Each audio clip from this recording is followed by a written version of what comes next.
Valóra megülési bártalan. Ott voltam egyedül, és jött a vihar, vette arra felesen, tudtad orrodat. Elszomorodtam, s aztán hazamentem, pedig úgy egyeztünk meg, hogy találkozunk, aztán kiderült, hogy mással találkoztál. Legalább szólhattál volna, hogy ne álljak a mező szélén, mint egy idióta hülye. Oh yeah.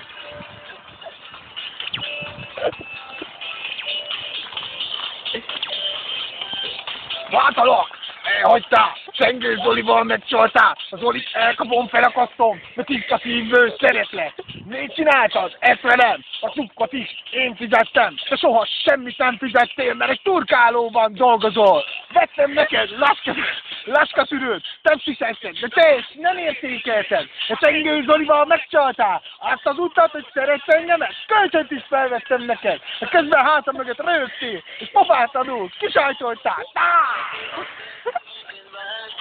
Ennyi?